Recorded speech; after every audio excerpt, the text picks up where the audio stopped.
Psicología y religión. 13. Capítulo 3. Historia y psicología de un símbolo natural. Parte 5. El líquido milagroso, el agua divina, que es llamada cielo, refiérese a las aguas supracelestiales del Génesis 1:6. En su aspecto funcional, se la figuraron como una especie de agua bautismal, que, como el agua sagrada de la Iglesia, posee una propiedad creadora y transformadora. La Iglesia Católica todavía hoy efectúa el rito de la bendición del agua, propio del Sábado Santo que precede a la fiesta de la Resurrección. El rito consiste en una repetición del descenso del Espíritu Santo al agua. Con ello, el agua común adquiere la propiedad divina de transformar y de dar al hombre el renacimiento espiritual.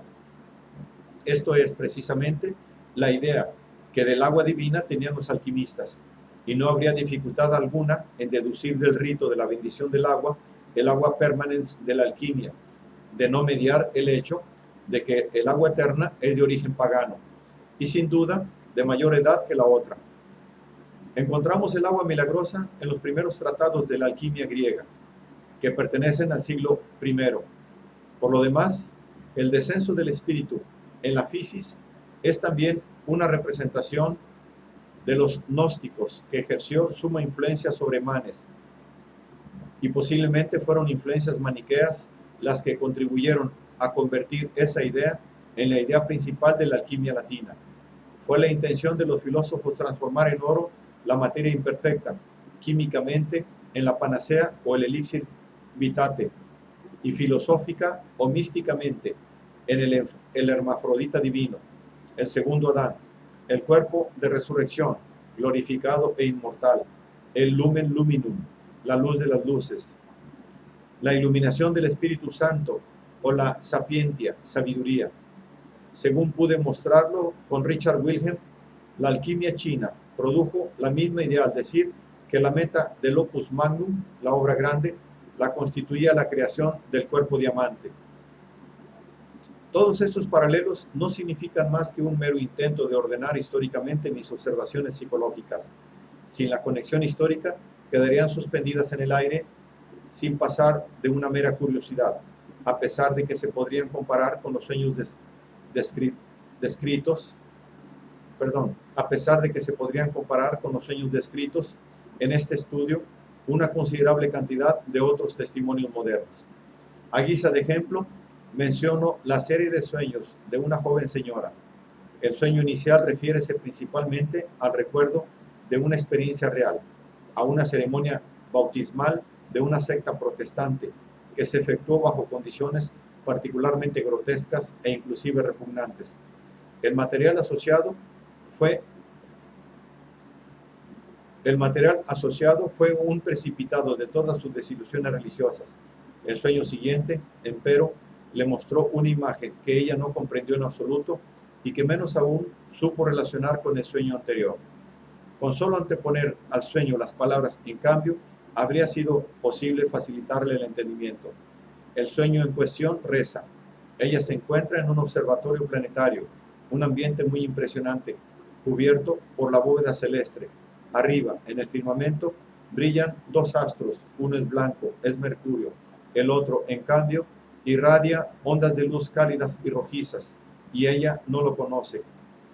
Ahora ve que las paredes por debajo de la bóveda están adornadas con frescos. Solo conoce claramente una de las pinturas. Es una representación antigua de cómo Adonis nace de un árbol. La sujeto interpreta las ondas de luz rojizas como efectos calurosos, como amor, y opina que entonces el astro sería Venus.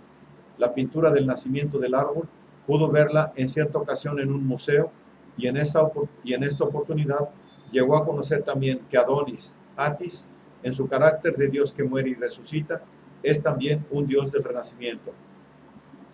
En el primer sueño se hace, pues, una crítica violenta a las religiones, según la observan las iglesias, y en el segundo continúa la visión mandálica de un reloj del universo, en virtud de que el observatorio descrito corresponde en forma ajustada a semejante reloj. En el firmamento se halla unida la pareja de los dioses, blanco él y roja ella, a la inversa de la famosa pareja alquimista, donde él es rojo y ella blanca, llamándose ella, por lo tanto, bella. En árabe, el Baida, la blanca, y el Servus Rubeus, el esclavo rojo, a pesar de que él, en su carácter de Gabricio, en árabe Kibrit, azufre, es el hermano de ella, de sangre real. La pareja de dioses tiene parentesco con las alegorías cristianas de Gulam, de Diguleville. La alusión al nacimiento de Adonis corresponde a aquellos sueños de mi paciente que se ocuparon de los misteriosos ritos de creación y restauración. Ahora bien, ambos sueños en principio constituyen una amplia repetición de los pensamientos de mi enfermo, si bien no tienen nada en común con los sueños de este, excepción hecha de la miseria espiritual de nuestra época. Según expuse antes, la vinculación del simbolismo espontáneo moderno con las teorías antiguas y las creencias antiguas no se llevó a cabo ni por la tradición directa ni por la indirecta, y ni siquiera por tradición secreta, como se supone a menudo, sin testimonios concluyentes de ello. La más cuidadosa investigación jamás reveló posibilidad alguna de que mis pacientes hubieran conocido los libros pertinentes o pudiesen haber recibido otras informaciones acerca de esas ideas. A lo que parece, su inconsciente ha trabajado en la misma dirección mental que ha vuelto a manifestarse constantemente durante los últimos 2 milenios. Semejante continuidad tan solo puede darse si suponemos que existe cierta condición inconsciente como un a priori herezado. Con tal supuesto, no me refiero naturalmente a una herencia de representaciones cuya demostración, si no enteramente imposible, sería muy difícil. Supongo más bien que la propiedad heredada es algo así como la posibilidad formal de volver a producir las mismas ideas o al menos parecidas. A esta posibilidad la he llamado arquetipo. Entiendo, pues, por arquetipo una propiedad o condición estructural propia de la psique que de algún modo se vincula con el cerebro.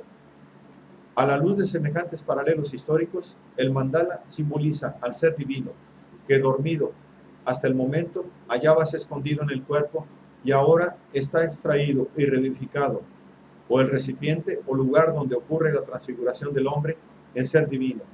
Me hago perfecto cargo de que tales formulaciones inevitablemente evocan ciertas extravagantes especulaciones metafísicas.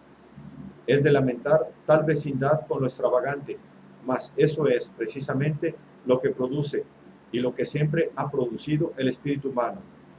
A una psicología que supone la posibilidad de prescindir de esos hechos, no le queda otro recurso que excluirlos artificialmente. A tal proceder, yo lo estimaría como un prejuicio filosófico, ilícito desde el punto de vista empírico. ¿Acaso debiera subrayar que mediante aquellas formulaciones no establecemos verdad metafísica alguna? Trátase meramente de una comprobación de que así funciona el espíritu. También es un hecho la considerable mejoría de mi paciente tras la visión del mandala. Si se comprende el problema que solucionó esa visión, se comprenderá asimismo por qué el paciente experimentó esa sensación de armonía sublime. De ser posible, no vacilaría un instante y suprimiría toda especulación en torno a las posibles consecuencias de la tan oscura y lejana experiencia del mandala. Mas dicho tipo de experiencia no es así, para mí, ni oscura ni lejana. Bien al contrario, trátase de un asunto que casi todos los días observo en mi profesión. Conozco un número bastante grande de personas que, si quieren vivir, deben tomar en serio su experiencia íntima. Para expresarlo en forma pesimista, solo pueden elegir entre el diablo y Belcebú. El diablo es el mandala o algo equivalente, y Belcebú su neurosis. Un racionalista bien intencionado podría decir que expulsó a Belcebú y al diablo y que reemplazó una neurosis honrada por el engaño de una fe religiosa. En lo tocante a lo primero, nada puedo contestar, dado que no soy un experto metafísico. Mas, con referencia a lo último, he de señalar que no se trata de una cuestión de fe, sino de experiencia. La experiencia religiosa es absoluta, no cabe discutirse acerca de ella.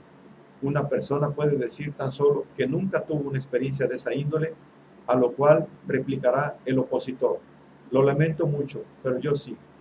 Y ello pondrá término a toda discusión. Es indiferente lo que piensa el mundo en punto a la experiencia religiosa. Quien la tiene posee como inestimable tesoro algo que se convirtió para él en fuente de vida, sentido y belleza, otorgando nuevo brillo al mundo y a la humanidad. Tiene pistis y paz. ¿Cuál es el criterio que permite afirmar que semejante vida no es legítima, que semejante experiencia no es valedera y que esa pistis es una mera ilusión? ¿Existe en rigor verdad mejor acerca de los novísimos que aquella que nos ayuda a vivir? He aquí por qué he tomado en seria consideración los símbolos creados por el inconsciente. Son lo único capaz de persuadir al espíritu crítico del hombre moderno. Convencen subjetivamente por motivos muy pasados de moda. Son avasalladores, expresión esta que corresponde aproximadamente al sentido de la palabra latina convincere, que significa vencer y convencer. Lo que cura una neurosis debe ser tan convincente como la neurosis, y como la última es de enorme realidad, la experiencia benéfica ha de estar provista de una realidad equivalente. De formularse de un modo pesimista, cabe afirmar que debe de tratarse de una ilusión muy real. Pero, ¿qué diferencia media entre una ilusión real y una experiencia religiosa curativa? Una simple diferencia de palabras podría decirse, por ejemplo, que la vida es una enfermedad con una prognosis muy mala, se prolonga durante años para terminar con la muerte, o que la normalidad es un defecto constitucional que prevalece comúnmente, o que el hombre es un animal cuyo cerebro tiene un fatal hiperdesarrollo. Este modo de pensar es el privilegio de los criticones habituales, cuya digestión sufre desarreglos. Nadie puede saber qué son los novísimos. Por tanto, hemos de tomarlos tal cual los experimentamos. Y si semejante experiencia contribuye a hacer más sana o más bella o más perfecta o más razonable la vida, tanto la nuestra como la de quienes amamos, con toda tranquilidad podemos decir, fue una gracia de Dios. Con ello no se ha comprobado verdad sobrehumana alguna, y debe confesarse con toda humildad que extra ecclesiam la experiencia religiosa es subjetiva y se halla expuesta al peligro del error ilimitado. La aventura espiritual de nuestra época consiste en la entrega de la conciencia humana a lo indeterminado e indeterminable, si bien nos parece, y esto no sin razón, como si también en lo ilimitado rigieran aquellas leyes anímicas que el hombre no imaginó, pero cuyo conocimiento adquirió por la gnosis del simbolismo, pero cuyo conocimiento adquirió por la gnosis en el simbolismo del dogma cristiano, el que tan solo socavarán los necios negligentes y no los amantes del alma.